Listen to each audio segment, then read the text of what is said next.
On today's edition of Silver Screen News, more Barbie news, more Fantastic Four news, and more confusion at DC, which is going to make AJ oh so happy.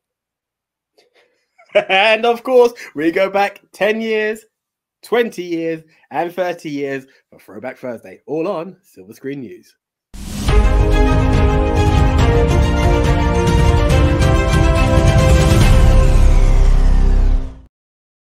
Hello, everyone. Welcome once again to the latest installment of Silver Screen News with me, Nicole Luro, and I'm joined as always And me, by... the one AJ Anthony Jordan. Yes, the one AJ Anthony Jordan. Guys, as always, if you are new to the show, this is basically just a weekly movie news show where we bring you all the latest and greatest news, rumors, gossip, scandals from the world. We seem to be becoming popular for scandals from the world of movies, just so we can share our opinions and let you guys express yours as well. If you want to jump to a specific news topic, there are timestamps down in the description below for you to do so. And do be sure to check us out on all of our socials, Instagram, TikTok, and our YouTube shorts if you want snippets of the news where we will be uploading those daily. But for now, let us just get straight off the bat. Before we do, let us get straight off the bat by asking you, please, that if you are new to the channel, well, what are you doing? You need to subscribe and you need to give this video a like. Yes, thank you very much for that, sir. And be sure to tickle the notification bell so you can be notified whenever there's a new video that comes up. Basically, it's every day, but check those out. And for our first segment of the show, as we do every week, we are simply getting into what's hot off the press.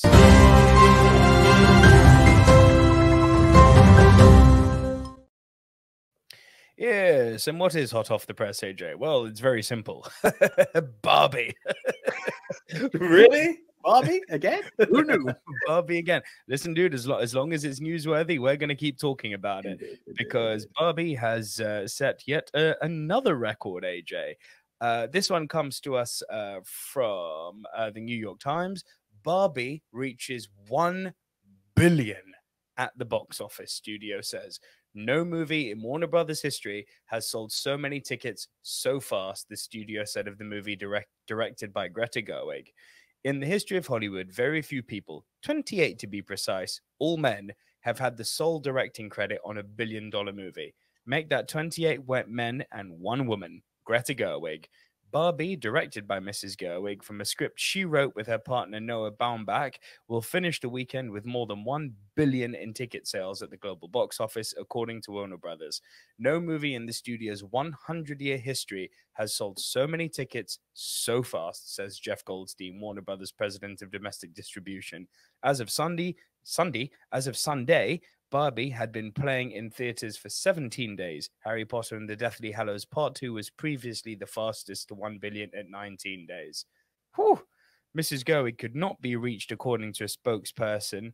Warner Brothers was giddy. Pink fever, Mr. Goldstein wrote in a text message. Barbie was _1 in the United States and Canada for the 3rd weekend in a row, collecting 53 million for a new domestic total of 459.4 million. Barbie once again disproved a stubborn Hollywood myth.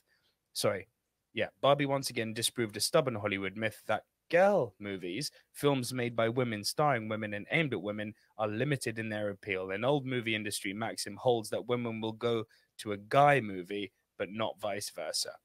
Other films have challenged that notion, including Wonder Woman, which is directed by Patty Jenkins and starred Gal Gadot. More on her later. It collected 823 million worldwide for Warner Brothers in 2017. Captain Marvel, directed by Anna Boden and Ryan Fleck and starring Brie Larson, took in 1.1 billion for Disney in 2019. Twilight, based on Stephanie Meyer's novel and starring Kristen Stewart, was directed by Catherine Hardwicke. It collected 408 million for Lionsgate in 2008, starting a blockbuster franchise. But studios have continued to be hesitant. Before Barbie was released, even some Warner Brothers executives challenged the wisdom of giving Mrs. Gerwig so much money, about 145 million, to make such a pink movie. The studio signed Mrs. Gerwig and Margot Robbie, who played the title role, to contracts that did not include provisions for sequels. Women-centered movies have been undervalued in large part because studios have so few women in senior leadership roles, said Anna Cristina Ramon, an author of studies about Hollywood hiring that are published annually by the University of California, Los Angeles. The men in those positions are often reliant on past experiences and stereotypes. Oh, that didn't work before, so let's not risk it again. The success of Barbie belongs to hundreds of people, both men and women. Einon Kreis, the chief executive of Mattel, allows Mrs. Goig to satirize his company and number one toy. Toby Emmerich, a former chairman of the Warner Brothers Picture Group, gave Barbie a green light. Mr. Emmerich stepped down last year. His successor, Michael DeLuca and Pamela Abdi, shepherded Barbie through post-production release. AJ, what would you have to say about the fact that only one woman is in this 29-person billion-dollar club? And do you think this is going to pave the way for more women to be given bigger budgets? It's an interesting one. There are many great films that have been female-led and female-directed. Monster is one that kind of comes to mind as one that could have been a potential. I love Wonder Woman, and I was happy to hear that because that was one of the things that crossed my mind when we were going through the products in there. But what I like about this story is I'm going to use a term that I don't know if it still exists, but it's, for better or worse, is a chick flick. You take something like Monster, it's quite hard hitting. You take Captain Marvel or Wonder Woman, yes, it has a female attraction, but it's a superhero movie, which you normally associate with guys. This is, for better or worse, as I said, a very pink movie. Yet, irrelevant of that, the women and the men, let's be honest, we both saw it on opening night, as opposed to Oppenheimer. We didn't do Barbenheimer, we went Barbie, you know? We, no matter which way you want to play it, oh, it's a bit, no. We chose that. You could have made any fight. You could have gone to separate cinema screens. We chose the film that we did. And I'm happy to see that. I'm happy that it showed the same way you've once spoke about how people were hesitant about Avatar with James Cameron. And he said, you see this whole set? That's because of me and Titanic. It's the same way now it opens a door for women that they were like, oh, but we don't know. Historically, men have done it. There is now history that shows it's happened and it can happen again. There are many films that have been very close to the mark or what have you. It just shows that there is, given the opportunity, it can happen. And this is exactly what's happened there. And it doesn't get more girly or more pink than Barbie. Barbie is the mountain of it. But give people the opportunity and see where it goes. I'm very happy to see that. And long may it rain. Like, it doesn't matter of your gender. If you can produce quality, that's what counts. Yeah, you've kind of taken the words out of my mouth here, to be honest, mate. Let me get my light up a bit. You may have to edit this part out. There we go. Look, the reality is that I'm not going to be drawn into a societal parallax here, whereby we start to comment on how it's men who make up the majority of the top positions in all industries. While that's true, it's also men who take up all the lower positions in most industries. It's the middle ground that's usually made up by women. That said, do more females need to be in leadership roles? Absolutely. And the fact that when a woman like Greta Gerwig was backed, look at the success she's had. The fastest movie in Warner Brothers history to reach 1 billion, outselling even Harry Potter and the Deathly Hallows. I mean, what more affirmation do you need that these shouldn't even be considered risks anymore? Just start backing the ladies. Start putting some money behind the likes of Greta Gerwig, of Patty Jenkins. Find some new upcoming talent. Back it. Nurture it. And let the money roll in. I said it last week on one of our other reels and on one of our other videos. Who run the world? Girls. Anything more you want to add to this? Do you know, as good as it is, I also think it's sad that it's a story, in the sense that, yeah, we're happy to see it, but it's sad that it's had to take this long, that the fact that we have to acknowledge it, you know, it's just something that quality should be recognized irrelevant of gender. And I'm not knocking it to say, oh, I don't want to hear that a woman's made it. I'm overly happy to hear it, but it should be something that should have happened a long time ago. And now that it's happened, yes, let's celebrate the news, but let's make it continue that it shouldn't have to be a news breaking thing. You know, we shouldn't have to hear that this male person from Warner approved it and backed it. No. Women can produce quality as well as men. It's not a gender thing. It's quality based on your artistic merit. And that's what I'd like to see continue. Yeah, well said. And what do you guys all think of this Barbie news? Are you part of this $1 billion club? Have you seen Barbie, or are you yet to see it? Honestly, it's pretty good. It's harmless fun. I don't know if it'll make my top 10 movies of the year, but it's harmless fun. So let us know what you think of the Barbie movie. We seem to be asking you this for the last 3 weeks now, but let us know what you think of the Barbie movie. Let us know what you think of the notion of more women being backed in Hollywood and given big budgets to make these big tentpole movies. Thoughts and comments down below, and please do be sure to like the video and subscribe to the channel if you have not done so already. Right, our next news story. Okay. Let's start the confusion, the DC confusion, shall we? Okay, so because DC clarity exists. Let's be honest, it just doesn't. So it's really funny you mention that, because you listen. There's no doubt that in the last few weeks and months, DC have actually been trying to create that clarity. That was exactly why James Gunn was appointed. That's why James Gunn came on and announced a slate for the next 10 years. Now, obviously, Warner Brothers and DC have been guilty of this in the past, of announcing so many movies and them just not happening or taking 10 years to happen, yada, yada, yada. But when a guy like James Gunn comes along and you hear that people like David Zaslav have given him full creative control and backing, and he's working with his former producer, Alan Horn, you start to think, oh, okay, the sun's starting to smell a bit rosy at DC. Then a few weeks back, we were talking about, what was it, 4 Batman? You got the Batman from the Brave and the Bold. You got Batfleck. You've got Battinson. You've got Twilight Boy. There, I said it. And there was another one which I'm. Oh, Keaton's still about. Keaton's still floating. Keaton, there you go. So you've basically got 4 Batmans kicking around in DC at the moment. So you rightfully were like, what the hell's going on? I remain confused about this involvement of Blue Beetle being in the DCEU. It's like, oh, so his movie is not officially part of the DCEU, but the character's going to be there, even though he's not at all going to be in the slate for the next 10 years. What the hell? What is clear is that we're obviously moving away from, quote unquote, the Snyderverse. We're moving away from the old school stuff, right? We're clearly moving into this new realm. Or are we? There's 2 stories that are coming up today, and the first of the which, listen, it gets me excited, but it also just makes me go, huh? And that, bro, this story, dig this. Here's going back to early days Snyderverse. David Ayer, the director of Suicide Squad, says James Gunn, quote unquote, told me the Suicide Squad Ayer cut would have its time to be shared. Here's what the article from Variety has to say. David Ayer is keeping hope alive for his Suicide Squad director's cut, dubbed the Ayer cut on social media.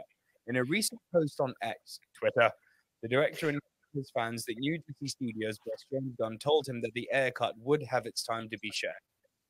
Ayer provided no further information. Warner Bros. And Gunn's representatives did not respond to Variety's request for comment. What's your advice on how to navigate this situation with grace? Ayer posted in response to a user who questioned why he was still promoting his version of Suicide Squad 7 years after the theatrical cut's release. There's a genuine curiosity and interest from a lot of people, and I'm aware there is another group of people that have fun mocking the film. Your comment is a perfect example of how many are magnetically drawn to the 2016 film in a negative way. Have you ever had an experience in life that didn't until the way that didn't until the way you wanted it, that dragged you, that made you rethink everything? I have. All I know is my unseen film plays much better than the studio release. Shots fired. Air continued. The interest in my cut being shown seems real and organic, and Gunn told me it would have its time to be shared. He absolutely deserves to launch his DC universe without more drama about old projects. Oh, some sense, AJ. In a way, I'm chained to this thing. I'm riding a tiger hit and navigate. Right, easy, Charlie Sheen. I'm riding a tiger hit and navigating this situation the best I can. Life is a very strange journey. So we've gone from Charlie Sheen to Paolo Coelho. I like you, David Ayer. Ayer has been outspoken for years about how the Suicide Squad cut Warner Brothers released in August 2016 was not his preferred version of the film. Ayer's movie, which critics widely lambasted when it opened in theaters, starred Will Smith and introduced Margot Robbie as Harley Quinn. I put my life into Suicide Squad. I made something amazing. The studio cut not my movie, Ayer said in July 2021. Read that again. And my cut is not the 10-week director's cut. It's a fully mature edit by Lee Smith, standing on the incredible work by John Gilroy. It's all Stephen Price's brilliant score with not a single radio song in the whole thing. It has traditional character arcs, amazing performances, a solid third act resolution. A handful of people have seen it. If someone says they have seen it, they haven't. When Warner Brothers agreed to release Zack Snyder's cut of Justice League on HBO Max after years of fans urging the studio, Ayer rallied his followers to call for the Suicide Squad Ayer cut. This obviously goes on a little bit. But look, let me take reins on this one, and then you can jump in. I have never made it a secret, be it on Twitter, be it on our old YouTube channel, or on our podcast. I'm an unabashed fan of that Suicide Squad movie from 2016. I remember watching that with you and having an absolute blast despite its problems. I liked Jared Leto's Joker. I liked Will Smith's performance. I liked Viola Davis in that. Yes, it was cheese as all hell. And the third act was yet another hole opening in the sky with cannon fodder for enemies to destroy. But I had a laugh. And that's, I wasn't after the next Dark Knight. I was after some popcorn thrills, and that is exactly what it gave me. Do I think in a world where we're moving into this new DC universe, there is a place for an Ayer cut of the Suicide Squad? No. But do I want to see it? Yeah, absolutely. I just think we're muddying the waters here. What are your thoughts? So there's a few things. For those who aren't familiar with David Ayer, this is the guy behind Training Day and The Fast and the Furious. No, it's not. Is he not? Antoine Fuqua directed Training Day. But he was involved in it. I literally checked out his. David Ayer wrote Training Day. He definitely right. Okay, so he's involved. David Ayer directed. Right? He directed that tank movie with Brad Pitt, Fury. Right. So this is what I'm saying. Okay, Swap wasn't great, but he was involved in Fast and Furious. He's involved in Training Day, and this guy comes out to say that Suicide Squad is what he gave his life to. Like, bro, you've done some films. You've been involved in films. Like, let's take that part there. And then I also wonder if he saw Finn Balor at SummerSlam and was like, hey, if he could wait 7 years, my 7 years is coming up for me too. But the other side of it is, I get what you're saying. You've got a project and it wasn't your identity. And for people to slam it and associate you with it, it's the same as Snyder. Like, you've got something that went out, it's not you, and people are like, oh, you can't direct a movie. Like, bro, this is me. Respect who I am and what I can do. I get that. The fact that we have a rebranding going on makes it kind of annoying. However, I believe the world of HBO Max or whatever DC and Warner Brothers streaming services should have a thing called the DC Scrapbook. And in that, you can have every passion project that was meant to be released and hasn't been there. Let's release the Suicide Squad. Let's release Batgirl. Let's release everything that was meant to be. Hell, even release Gambit at this point on that page. But just give it, Deadpool 3, brother. Deadpool 3. Yeah, it's just... I get why he wants it, but the timing is just wrong, and that's the issue with it. I think there's a lot of it went a bit too deep. Like, I'm doing this and this, I can't rest until this is released. I get it. People bash your movie. You want better to be associated with you. The same way everyone's like, oh, yeah, Justice League was bad, but have you seen the Snyder Cut? I get it, but it's the wrong time. Streaming, maybe release it where you can, how you can, but we need to move on, bro. It's just unfortunate that he should have campaigned and not stopped campaigning while the Justice League version was out, But to be while we're at rebranding, like, oh, hi, yeah, me over here, yeah, Suicide Squad, man. Don't forget me. It was promised. It's a bit late. Yeah, look, I ultimately I completely agree with you on this. I've said numerous times, like the Snyder cut of the Justice League is so much better than what we got. Like, it's a really fun, good film, the Snyder cut. So different to what we were presented with in the cinemas. So is there something to be said about these cuts being worth doing? Sure. Maybe streaming, as you said. Maybe it's good. Maybe it'll be a direct to Sky / HBO thing. But let us know what you guys think down below, guys. Do you want to see an Ayer cut of Suicide Squad? And what did you think of the original Suicide Squad in 2016? Are you like the majority who hated it? Or are you like stupid me who really, really loved it? Thoughts and comments down below. And please do be sure to like the video and subscribe to the channel if you have not done so already.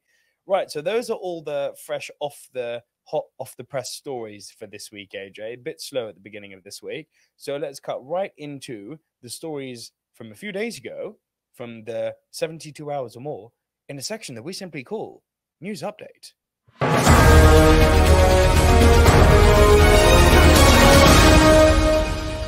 All right, let's keep it in the world of DC. And we're going to continue the confusion. The Ayer cut we just talked about, there's some possible logic to it, right? It's like, okay, cool. Man wants to get his dues because he believes that his work hasn't been seen in its best possible form. Okay. Now we come to an out-and-out sequel or threequel for a character that, until now, hasn't been on the DC slate that James Gunn announced. Oh, but here we go. Because AJ, let's get really confusing now. Gal Gadot on Wonder Woman 3. What I heard from James Gunn and Peter Safran is that we're going to develop it together. What? So Gal Gadot, and this is from Variety. This is not comicbook.com. This is a legitimate news source. Gal Gadot is keeping the hope for Wonder Woman 3 alive despite the big changes going on at DC Studios. In an interview with, here you go, in an interview with comicbook.com, while promoting her upcoming Netflix action movie Heart of Stone, Gadot alluded to hearing from new DC bosses James Gunn and Peter Safran about developing a third Wonder Woman movie together. I love portraying Wonder Woman, Gadot said when asked about the third movie. It's so close and dear to my heart. From what I heard from James and from Peter, is that we're going to develop a Wonder Woman 3 together. Gadot originated the role of Wonder Woman in Zack Snyder's DC universe, debuting in Batman v Superman: Dawn of Justice, before leading her own two standalone films, Wonder Woman Good and Wonder Woman 1984 Bad. Gadot's Wonder Woman also appeared in Justice League and had cameos in DC films such as Shazam! Fury of the Gods. Her two standalone Wonder Woman films were directed by Patty Jenkins. The two were developing Wonder Woman 3 together when Gunn and Safran were named the new heads of DC. Last December, news broke that Gadot and Jenkins' Wonder Woman 3 had fallen apart after Warner Brothers leadership passed on Jenkins' treatment for the sequel. Jenkins publicly exited the project. Note, the news hit shortly after Gunn and Safran took the reins of DC Studios and announced they would be overhauling the DC universe, which led to speculation that Jenkins had rebuffed the efforts to reshape Wonder Woman 3 to fit into the DC universe. I never walked away, Jenkins shared in a post on Twitter. I was open to considering anything asked of me. It was my understanding there was nothing I could do to move forward at this time. DC is obviously buried in changes they are having to make, so I understand these decisions are difficult right now. Roughly an hour after Jenkins posted her statement, Gunn supported her on Twitter, replying, I can attest that all of Peter and my interactions with you were only pleasant and professional. Safran and Gunn's new DC universe is kicking off with Superman Legacy in 2025. The film is written and will be directed by Gunn, who announced last month that David Corenswet is taking on the role of Superman in the new DC universe. Corenswet takes over the role following Henry Cavill, who played Superman opposite Gadot's Wonder Woman in several films. Okay, and it goes on. Let me hear, but actually, no, I need to get this off my chest. This has been killing me for the last few days. So, you bring Batfleck back. You're thinking of keeping him on. You're now bringing Wonder Woman back. You're keeping Blue Beetle on board. Why in the blue... Oh, mustn't swear. Why in the blue hell couldn't we keep Henry then? Just why? Why couldn't we keep the best part of the Snyderverse? Everything else, bung it. But you got rid of Henry first, and now we're talking about a Wonder Woman 3 without its director after Wonder Woman 2 was so bad, and this character hasn't been announced as part of the new slate, and yet your first movie in the new slate is Superman. Man, you better knock this Superman movie out the park, because this just feels like an utter mess what's going on at the moment. And I was one of this rebooted DC's biggest supporters. This I'm not for. AJ, your call. I can't help but kind of echo what you're saying, because my problem is now it feels like there's something personal that's kicked off. Like the whole Henry stepping away and everything. Henry turns up in Black Adam, and may it be that it's a fallout from guilt of association of being with The Rock. I don't know what it is, but something. No, because you got to genuinely wonder what's going on here. You can't. My problem is you can't call reboot and have everybody the same apart from Superman. I get it for the better painting of a picture. Superman is the almighty leader, the most famous name in superhero history. It's fact. There's no in-betweens on that. Superman is the one. You say name of superheroes, Superman comes to mind. What are you doing? If you're rebooting, you're rebooting. And especially in a world where, okay, they didn't overly play on universes with the Flashpoint and all that. But you had a chance to reset. You've got this. Now, the only people that are potentially going to change is the Flash and Superman, and everything else is the same. And maybe, and now we've got 4 different Batmans, but we've got the same Wonder Woman, and the only thing that's changed is Superman. But then people are going to have hope that Superman may turn up because all the other Batmans are there. Stop. The S on the chest means stop. It doesn't mean hope. It doesn't mean super. It means stop. At this point, DC, I'm telling you to stop and try and make sense of your own undoing. If you're going to reboot it, right? You want to pay attention to the past and give it. Do what Spider-Man done. Bring them all back in a quick little multiverse thing and acknowledge. Do what you done in Flash. Give us Nicolas Cage. Give us Christopher Reeve standing there. All that was missing for me was Dean Cain. Like, I'm going to be real. Like, you do what you have to do. But if you keep mucking about with the past, you're just going to muddy the waters on your reboot. People are already confused. You're just muddying waters by bringing everybody back to be what it is. If you want to do a 2-universe thing and be like Snyderverse, Gunverse, then maybe it makes sense. And in which case, bring back Henry, because guess what? You made him lose his Witcher position. You owe the man something. But anything else, just stop it. It doesn't make sense. You can't be like, it's a new universe with the same heroes. Like, no. Marvel have done the exact same thing. They wanted Spider-Man. Andrew Garfield was doing perfectly fine. We brought in Tom Holland. If you're going to refresh. If you're not, don't. Don't tell me it's a new world and show me the same old people. It doesn't make sense. I like Gal Gadot. It's not a bash on Gal. It's a brand on what they're doing. Wonder Woman 84, I still cannot finish. It's terrible. But it's a thing of refresh, rehash. It's not like Harlequin turning up into two Suicide Squads. It's not that. You need to do what you're doing, guys. That's not much more I can add. Yeah, I don't have much more to add to it than that. I just want to be clear as well. This is not a slam on Gal, although I think it speaks volumes that to me, this sounds like they're actually going to get her to direct. Now, just because she's not the world's greatest actress, she's not terrible, but she's certainly not, the world's greatest actress by any stretch of the imagination. There've been actors in the past who haven't been the best. Look, Ben Affleck, I maintain he's not the world's best actor. He's a very good director, though. I know people are going to probably shoot me for that. Affleck's great. No, he's not. He's just not. But she may turn out to be a really good director if this is the way they're going. But look, but is she? Sorry, I have to ask the question. Is she? Because we're talking about Patty Jenkins saying, I didn't walk away and I'm happy to work with you guys again. At first, I was going to say that if Gal's behind the scenes and still involved, it's kind of poetic.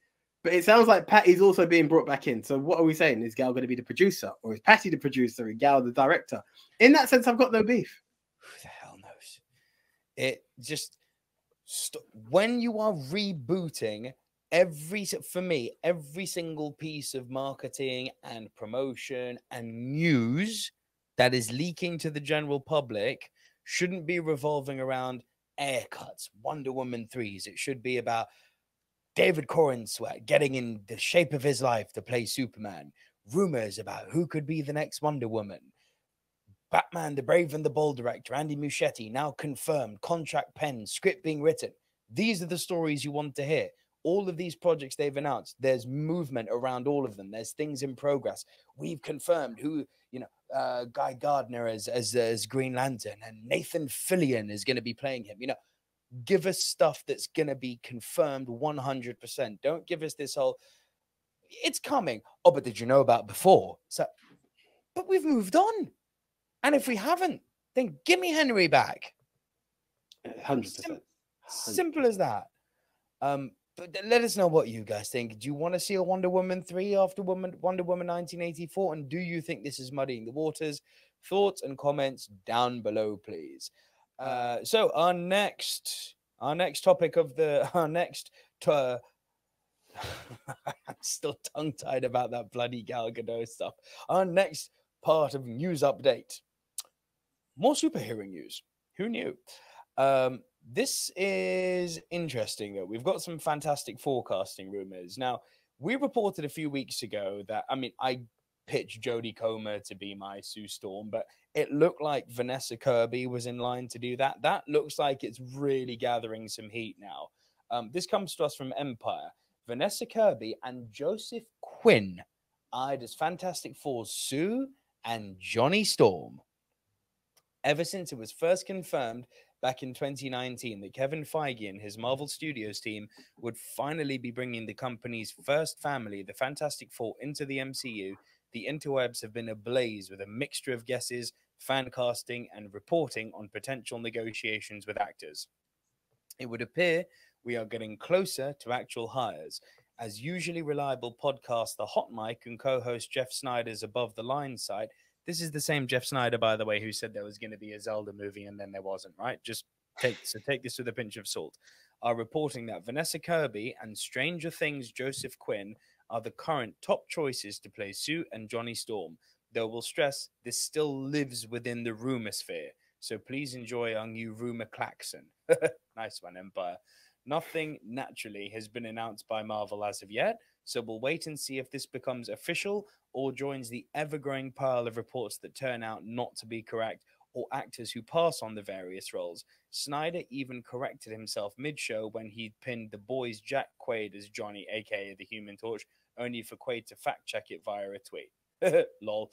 We could see both choices working, though it remains to be seen if they pan out. So far, the likes of Adam Driver and Matt Smith have been mentioned as those who didn't take the role of Fantastic Four leader Reed Richards, while Snyder mentions that Ben Grimm the Thing has been cast, just not the actor's name, and has been cast, just not the actor's name, and the Bears, Ebon, Jesus, this is a name, Ebon Moss Backrack is being seriously considered for an unknown role because, let's face it, after season 2 of the show, we're certain everyone is trying to cast him. Well, that would be a secret between you and yourselves, Empire. I don't know this show. What we do know as concrete right now is that WandaVision's Matt Shakman remains aboard as director. That's interesting. And John Friedman is the current scriptwriter, though forward movement on that front is on hold due to the strikes. The Fantastic Four's release date is currently 2nd of May 2025, though we'll see if that holds. Kirby, of course, is on screen in Mission Impossible Dead Reckoning Part 1. Very good, by the way. And will be seen in Ridley Scott's Napoleon, about which you can read more here. Check out the Empire article for that. So, AJ, I don't know if you're a big Stranger Things watcher or not. I gave up after season 2 of Stranger Things. I know, burn the witch. Vanessa Kirby, we've reported on. Just going off of this image here, what do you think of the? And do you know Joseph Quinn? What do you think of this casting? So I was looking at Joseph Quinn right now. I'm not going to lie, and I thought, let's see who he is and what he's got to deliver. If the films that he's in line for are anything to go by, and I'm quoting this by Wikipedia, I could be wrong, but he's going to be in A Quiet Place Day 1, and he's also filming for Gladiator 2. Now, that's 2 decent things to be associated with. Stranger Things, season 1. I've honestly watched the first episode of season 2 like 4 times, and I've just not been able to follow up. I would love to say I know the guy. I'm looking at a picture and I'm thinking, can you give me the cheeky chappy Johnny Storm? It's weird, and with no beef to Michael B. Jordan, I actually had a lot of fun with Chris Evans back in the day as the Human Torch. He actually nailed that, and I can't say what it is without knowing who you are. You know, in an ideal world, I'd maybe take a younger version because he's getting up in age. Someone like Efron, who I can see has given me comedic chops along the way. Give me something that I can relate to. But I stick with this, and I really do mean it. I'm always happy to hear of. And please, Stranger Things fans, don't come at me. The unknown, the lesser known star getting a spot and a chance to shine. So on first view, I'm like, you might be giving it to me. Let's just say by this picture, he's the least buff of the three Human Torches. I'm not gonna go back to the 1994 version, but Chris Evans had a bit of build. Michael B. Jordan definitely had a bit of build. This guy just looks quite a tweedy, but I'm not going to disrespect the guy. The Human Torch doesn't rely on muscle. He relies on flame on. So as long as he can flame on and give me the chops I'm looking for, I'm down, but I can't say I'm over familiar to be like mega thumbs up or mega thumbs down. That's just the real of it on my end. Yeah. I'm similar to you in this sense. I'm not familiar with Joseph Quinn. I know that I know that Stranger Things season 4 was pretty well received. I didn't hear anything particular about his performance in it. But look, if he's worked in a production like that, means he's got some chops. Cool. Let's also remember that until Kevin Feige confirms anything, all of this, as Empire said, is just rumor sphere. I take you all back to before we knew that Benedict Cumberbatch was Doctor Strange. The whole world believed it was a toss-up between Joaquin Phoenix or Keanu Reeves. The world was believing that hand over foot. It's going to be Keanu or it's going to be Joaquin. Turned out to be Benedict Cumberbatch, right? No one saw it coming. I'm also going to say something quite unpopular here. I've never really cared about Fantastic Four. I know it's sacrilege to say because they are Marvel's first family, but look, there have been 4 Fantastic Four movies now. None of them have been good, and all of this, but it's holy Marvel stuff. Really? Like Marvel cancelled that comic book. That comic book was cancelled by Marvel. That just shows how high Marvel view its own first family. So cool, bring it on. But like between having the comic run cancelled and what I saw in Marvel Phase 4, I'm not about to say, I can't wait to see this. Don't really care. Anything you want to add? Look, I'm excited because I'm familiar with them. Do you know, like if you told me, and this is no disrespect to them, if you told me it's the Eternals or Fantastic Four, I'm going to get more excited for Fantastic Four because I knew the Fantastic Four. Prior, if you just mentioned 2 films and say which would you like to be released, it's the same. I'll be honest, Guardians. If you said there's a Fantastic Four movie coming or a thing called Guardians of the Galaxy, I'd have been like, give me the Fantastic Four. Like it's familiarity breeds excitement. Yeah. There was a cartoon, but let's be honest, if you're the first family, why was Spider-Man the only cartoon we cared about? It was like Spider-Man, Hulk, then Iron Man, then Fantastic Four. It wasn't the most sought after cartoon in there. Marvel Super Hour was really, I'm going to watch what Iron Man's got to bring, what extra costume he brings, and I suppose I'll watch Fantastic Four. That's just the real of it. There's no hate on it. It's just what it is. I appreciate the Fantastic Four. I really like Johnny Storm and The Thing, their friendship. Reed and have always been a bit dull. That's just the core of it. Especially Reed. Reed is Captain Dull. Like, yeah, it's a toss-up. I'm excited because I'd like to see what they do, but I've never been like, well, hey, Fantastic Four. So I'm a bit on par with you on that. All right, guys. So now it comes over to you. What do you all think of the idea of casting Quinn as Johnny Storm? Do you think it's a good bit of casting? Who would you cast? I know we're playing dream casting here because any talented actor could fit this role. But, who would be your dream casting for Johnny Storm? Let us know down in the comments below. And please for the entire Fantastic Four, really. What's that? For the entire Fantastic Four. Everything's a bit hearsay at the moment. Go ahead, cast the Fantastic Four down below. And please do like the video and subscribe to the channel if you have not done so already. Right, our last bit of news before we get on to Throwback Thursday and some questions from Twitter. Controversy time, AJ. Save the best for last. We've got to talk about Rachel Zegler again. Yay. There's a TikTok user who believes that's all we're going to talk about. But guess what? Check the other clips. We talk about other stuff. Well, we're definitely going to prove that TikTok user right with this. Watch. AJ, the girl does not interview well. Ay, ay, ay, ay, ay, ay, ay. Ay, ay, ay. Here we go. Disney's live-action Snow White, Rachel Zegler, sparks fury online after saying on Picket Line that she deserves to be paid for every hour the film is streamed online. Now, I would just like... Nah, do you know what? I'm going to read the article and then I'll give context to it. Disney's live-action Snow White, Rachel Zegler, is being criticized on social media for saying she deserves to be paid for every hour the film is streamed online. The West Side Story actress has received backlash for comments made while on the picket line this week amid the ongoing SAG-AFTRA and WGA strikes. Quote, "If I'm going to stand there 18 hours in the dress of an iconic Disney princess, I deserve to be paid every hour that is streamed online," Zegler said in a clip. The snippet of the actress was shared by the Twitter account End Wokeness, who went on to call her the most insufferable woman they have ever seen. Zegler's comments were made in regard to residual checks TV and film actors are fighting for from streaming platforms, currently at the center of the strikes. Despite many criticizing the actress's comments, others agreed, writing, "There's not a single thing wrong with what she said. She's 100% right." Oh, here's the video of her saying it. If I'm going to stand there 18 hours in a dress of an iconic Disney princess, I deserve to be paid. You heard it. That it is streamed online. Okay, so look, here's where trouble arises. Okay, so before we go vertical and do our little clips, some context needs to be added to this. In fact, you know what? Screw it. I'm going to give context vertically because I know that'll make for some fun stuff as well. So some context for Mrs. Zegler's comments. Ms. Zegler.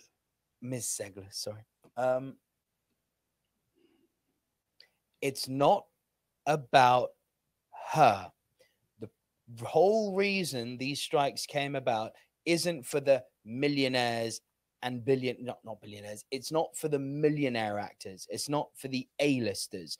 It's for the extras. It's for the scene fillers. It's for the non-credited actors who are all part of the same union as the millionaires, who are demanding that their rights are not infringed on by studios doing things like using AI to recreate them and be able to fill them in digitally in the future without ever paying them residuals. Now, does Rachel Zegler have a point by saying that she should be paid for when one of her movies is on streaming? Sure. The crux of what she's saying is correct. The manner in which she's saying it, ay, ay, ay, you entitled little millionaire. Wow. Because wasn't it a few weeks ago we were defending you on this show when we were saying people shouldn't be attacking her, and the way she was hiding behind the racial attacks was posting photos of her dressed as Snow White when she was a child going, "This means so much to me." Now it kind of sounds like it's a chore. Oh, if I have to stand 18 hours in a dress. Oh, you poor little madam. I'm so sorry that you're getting to play one of the most iconic roles and being able to get millions of dollars for it as a result. Cry me a river. But do I agree with the crux of what you're saying? Yes. Do I like your delivery? Ugh. So here's the thing. Do you know, if you want to vilify someone, you can. And I'm not breaking it. Basically, just look. Anyone watching this on TikTok, you need to scroll to our main YouTube page. That is not the most flattering Snow White picture you can watch. They make her look like an arrogant, stuck-up piece of crap. The tone in which she's saying this as well is there. Now, I haven't heard the question. I've not seen the full interview. But as an extract, it's there. Now, you know, if they say, well, you know, they believe that actors and actresses don't deserve it, you know, you get paid for the film, and that's that. She's like, well, I'm playing one of the most iconic characters. It's going to last a lifetime. And yeah, I do deserve to be paid for that, for being in that costume 18 hours a day. It's not wrong. But you can cut it to be a way, you know, sometimes the bigger picture's there, and I'm not defending or going against. Do actors deserve to be paid for something? Yes. Now, I appreciate everything that you said about the smaller character, the lesser known individual fighting for this right because they should be Which there. is what this strike is about. It's not about the It's what the millionaires. strike is about, and I appreciate that. But again, it's and this is the thing with this extract, you don't know where she's saying, do you know what we go through? Do you know what the person putting me in this costume had to go through? Do you know what this means? So for these 18 hours, yeah, we deserve that pay. Like we are hearing but it's the context behind it. And I would like to think that this individual is saying it on the right way. The same way that, because right now you're hearing someone who, like, again, it's like, oh, so you're just in West Side Story and you're about to play Snow White. That's it. You've got Robert Downey Jr., who's on the same streaming platform, who's been Iron Man for the past decade plus. And before that, he was a star. Yet we've not heard him say, well, if I have to stand in front of a green screen for 12 hours a day, but it sounds wrong.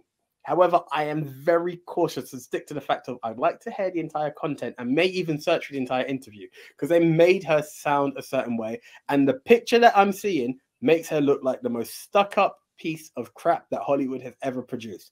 I don't know her individually to be defending her, but I'm willing to be open and see and hear more before I cast judgment.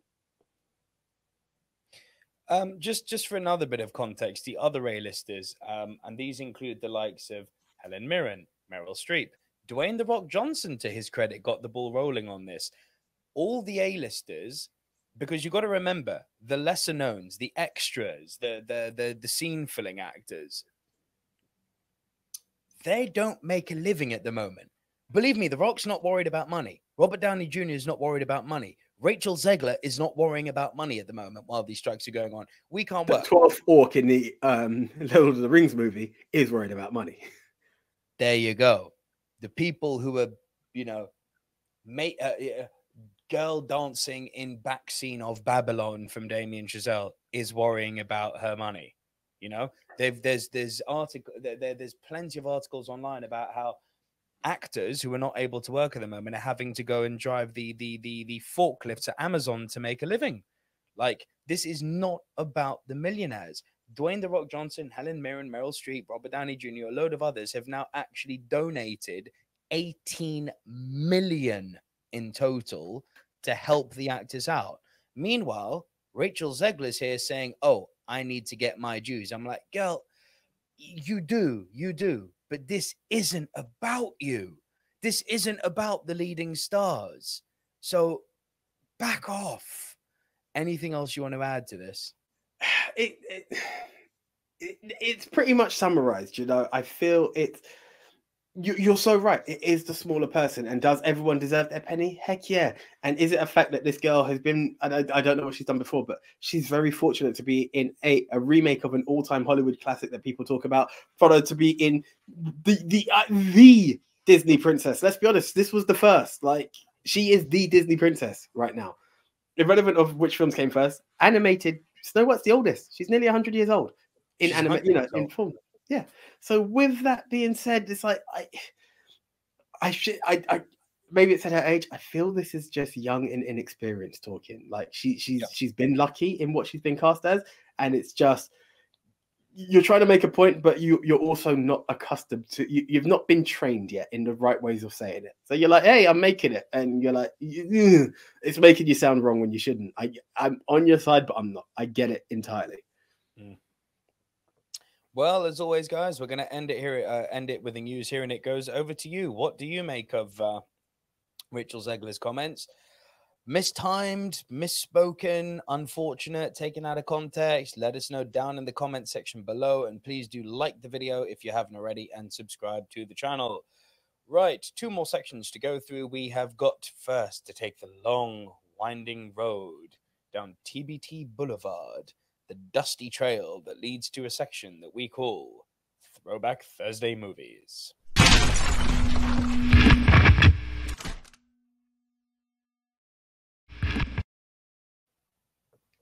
It's hashtag time because we're going back 10, 20, and 30 years in the world of cinema. Released this week or this month, even this year. So we'll go back to 2013, 2003, and 1993. Here we go. Oh, you said that's 2000. look, there's it's slightly lacking this week, AJ. It happens. It happens. Not every week can be a hit. Let's just be real. Okay, so this week, AJ, it seems that I've looked forward a little bit. The month of August is going to be quite slow in the TBT areas because not necessarily all 10 years ago, or all 30 years ago, or all 20 years ago. It's going to vary a bit each week. But the way I've seen the numbers over the next few weeks, it doesn't look like we're going to have an entry for every single 10, 20, and 30-year-old. So slim pickings, clearly. Everyone says that January is the graveyard period. It seems like August is the graveyard period. It's because Jurassic Park dominated everything, so no one else got a release. Literally, right? But we've got 2 movies this year that are dating 20 years old. First of which, funnily enough, you actually mentioned earlier today, which is weird. You keep doing this. I do this. TBT movies. But the first one, look, it's a cookie cutter generic throwaway movie. But it freaks me out that it's 20 years old, man. And 20 years old this week, Colin Farrell, LL Cool J, Michelle Rodriguez, and Samuel L. Jackson, David Ayers. What? Who would have flunked it? Who would have thought that would have been the film that I randomly called? You can't plan this. You can't. You honestly can't. SWAT. Yeah. What is what I could call... This is when I think you realize that the hype of the actors can't match quality. Like, you still need quality, because I still am a fan of all 4 people on that poster. I love 100%. LL Cool J as a rapper, as an actor. Michelle Rodriguez, I just love the attitude she brought in Fast and the Furious, and I was like, here we go. Samuel L. Jackson needs no introduction. And as much as he was in a terrible role, from the minute I saw this man in Daredevil onwards, I've always had an appreciation for Colin Farrell. So I was like, these are 4 top quality stars, and it's a film about SWAT, and they look the part. They look like they're going to give you this all-out action movie. And have I seen SWAT many times? Yes. Did I enjoy SWAT many times? Yes. However, I can also say that I looked back while watching it and went, it didn't match the hype that I thought it would, but it's okay. Then watching it again, I'm like, this film is odd.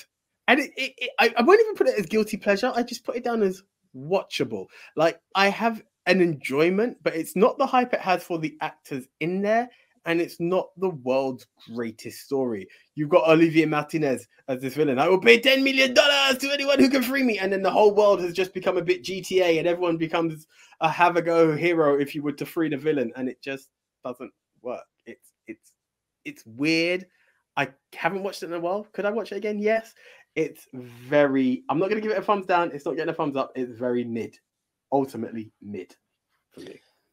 I have watched this movie once, and I have never, ever felt compelled to watch it again. When I say unoriginal, cookie cutter, generic, and bland, boy, do I mean that. Amongst a plethora of amazing action movies that exist historically and even modern action movies, this doesn't get a look in. Like, there's no way I could say that it is impossible to watch every single movie that has ever been made. There's just too many. It's not possible. Yeah. Right. Yeah. So in the short, 60 to 90 years that we get given on the planet, you watch, if you're a cinephile, you watch as many movies as you can, right? There is nothing in me that feels compelled to tell movie lovers, moviegoers, and cinephiles, oh, you should give SWAT a check. There's nothing in it that would make people go, oh, yeah, that's, for me, that would make me say, that's worth a watch for X reason. Every single actor gives better career-defining performances elsewhere. There is no memorable action scenes in this. The direction in this just leaves nothing to the imagination. So for me, it is a hard thumbs down. This movie, your life will be no less complete. That I agree with. It's not game changing. It's not game changing, but if you have a spare moment, yeah, watch it. But with so many game changing movies out there, just do better. To quote you. Fair play. Second movie I know you've seen. I've never seen it, so it's your chance to sell it to me. Because 20 years old, AJ, Jamie Lee Curtis and Lindsay Lohan, Freaky Friday. I mean, look, Freaky Friday. This feels very generic. I can't remember another film that's come along the way. It probably was called Freaky Friday as well. It's big. It's all of these body swap movies along the way. Would it stand out to me? I can't. It's really bad that I can't remember the original film I can think of where mum becomes daughter, daughter becomes mum, and they have to live their lives out. It's fun. It's honestly fun, but is it memorable? I can't even remember the first Freaky Friday that I've seen, which is really bad. But it's just, you know where it's going to go. Oh my God, I'm in your body. Oh my God, you're in my body. Oh, how do we switch back? Well, we both said, I wish I was you. Let's say it again. I wish I was you. It didn't happen. And then there's a life lesson along the way. And it's at that moment that, and this torn parent relationship. I'm not even getting into spoilers. You know the template without seeing the film. Do you know what I mean? And then, it helps rebuild their relationship. But it was fun along the way. Do I like Jamie Lee Curtis? Hell yeah. Do I like Lindsay Lohan? Hell yeah. I know she's had a troubled history since then, but I still wave the Lilo flag. Like, I just do. It's there. Again, it's mid. Like, I know you can't vote. You don't need to see it.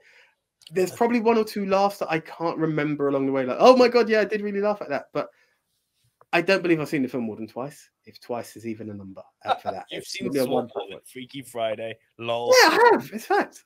Lol. I'm definitely not watching Freaky Friday. No, it's just because of the way it was. I had SWAT on DVD. I was desperate to have SWAT, so I had it. Freaky Friday I just caught on TV. It's not to say it's a worse film than SWAT. I believe it's probably a better film than SWAT, but it's just how many times I got to watch it. And because I've seen that kind of film, again, if you've seen Big, you've seen Freaky Friday. Do you know what I mean? They're all in the same world.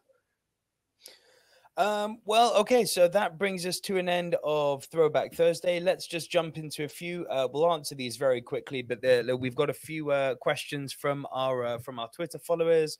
Let's bring up the first one from Mixed Memorabilia. What are your thoughts on Gladiator 2? How can this film even be on par with the first? And has Ridley Scott made a bad decision doing a sequel and doing it 24 years later? Where can I...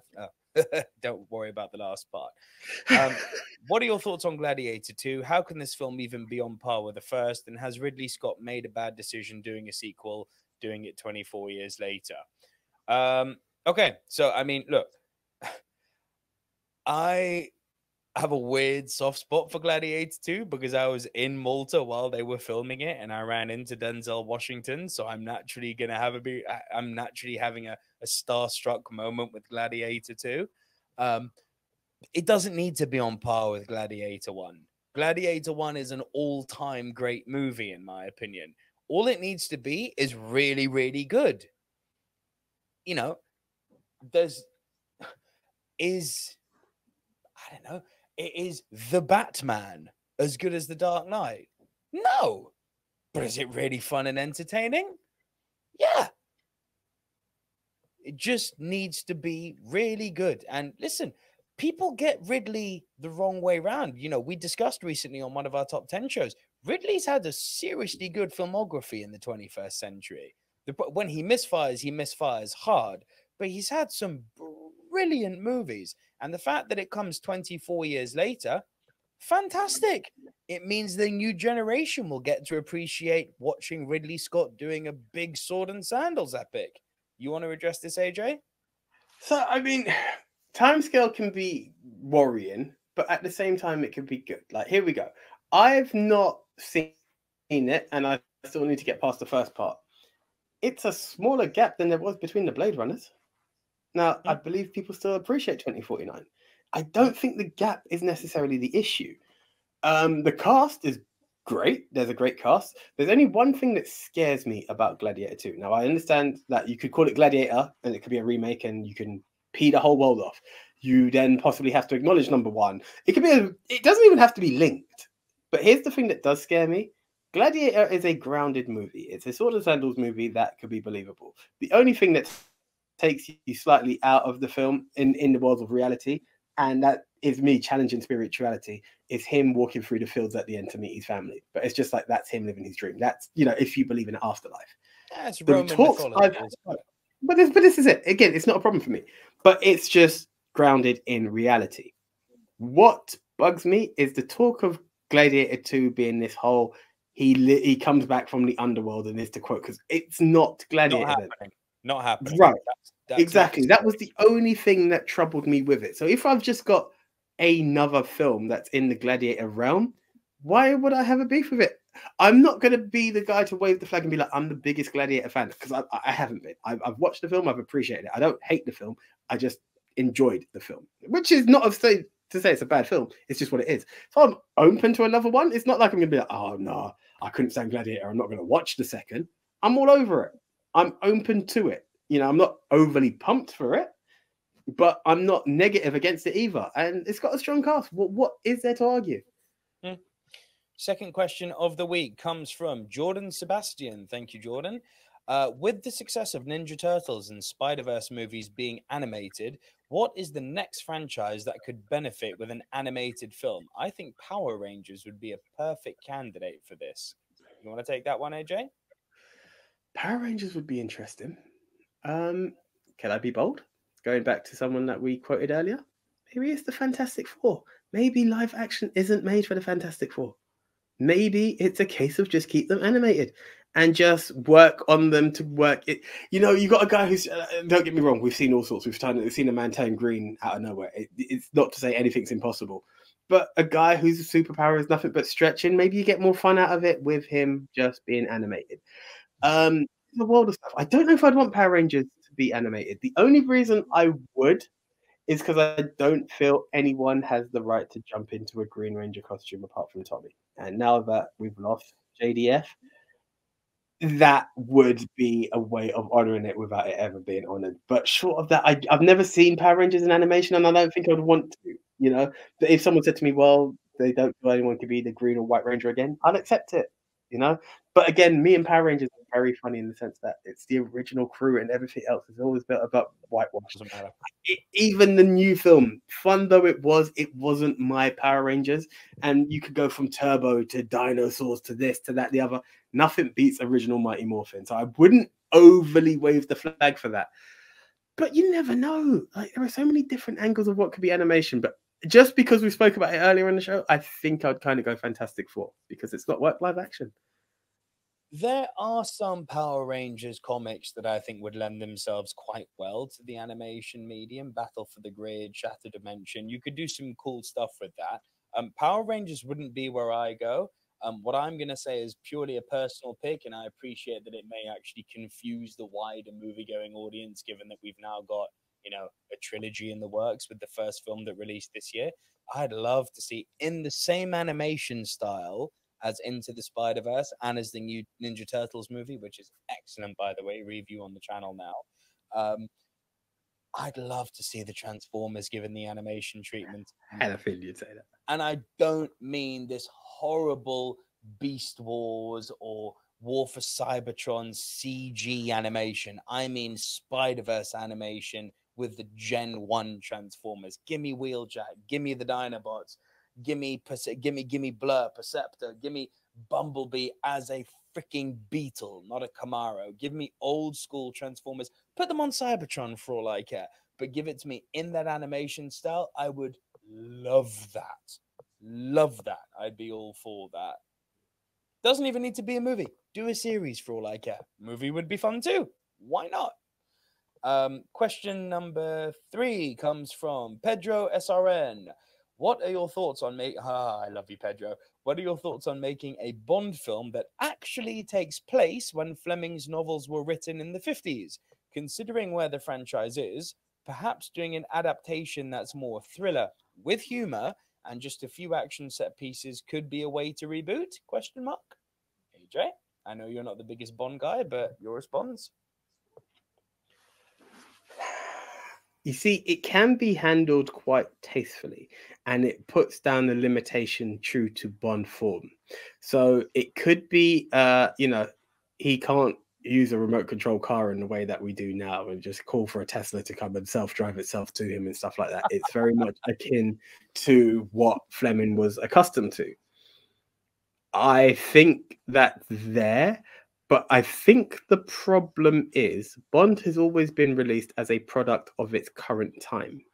So, you know, even though you could go back to Dr. No and it looks older, it looks old now, it was practical for its time. You know, as you start to get into the late 80s, 90s, you've got a car that turns into a submarine because that's what the world had in the 70s, 80s. And then you get into GoldenEye. And then, as much as you may not appreciate it, the Craig verse came about. With that, it's weird because we appreciate Bond as an ever-evolving character. To give it that, you'd have to give it a kind of like Bond Year One. And that is a reboot in itself, which is fine. You have to call it Bond Year One. And now we have to appreciate that this is the era. But then in that, I think the evolving of it, you know, because it works because it gives a chance to go back into the wars of that he faced. It gives you the villains that he does. You know, you got a Soviet situation going on. Okay, granted, that could happen nowadays based on what we've got with the Ukraine. But you have the enemies and the wars that match it. I'm kind of torn. It works, but now everything that follows it would have to be backtracking. Whereas now, you know, okay, it's not a great film, but Tomorrow Never Dies relied on the internet and the whole, and you know, the newspapers and this and news being transmitted in the XYZ ways. You're going to have to very much go back, and you then need the right director and directors to make it happen, because it needs to be people who will assess and study and honor the past, where it's quite easy to just give Bond an action movie in the here and now. That's where I'm split. I'd be open to it, but it has to. You need to think about the continuation of the franchise in doing so. I'm going to give you what I personally think to your question, Pedro, and what I think is going to happen. Personally, I love everything you've pitched. I love the idea of taking Bond back to his roots. I love the idea of setting it in the 50s and 60s. I love the idea of removing the modern tech and giving us almost like a time capsule insight into what spy espionage was like back then, with a bit of, you know, Sean Connery-esque tongue-in-cheek humor. All for that. The reason I don't think that is going to happen is because in the year 2023, who is public enemy number one in the eyes of the Gen Zers at the moment? Boomers. And that is prime boomer territory. And I think that unfortunately, and I think this is supported by how No Time to Die played out, Barbara Broccoli and Neon Productions have very much got their finger on that pulse. They want to appeal to the younger demographic. Now, I don't think they're going to give us freaking emo Bond again, because Jesus Christ, the only person who cried more than Bond was Batman about his parents. Like, dude, stop now. I get that you're sad. Please be charming and lighthearted and funny like you're meant to be. I'm so over what you're giving me.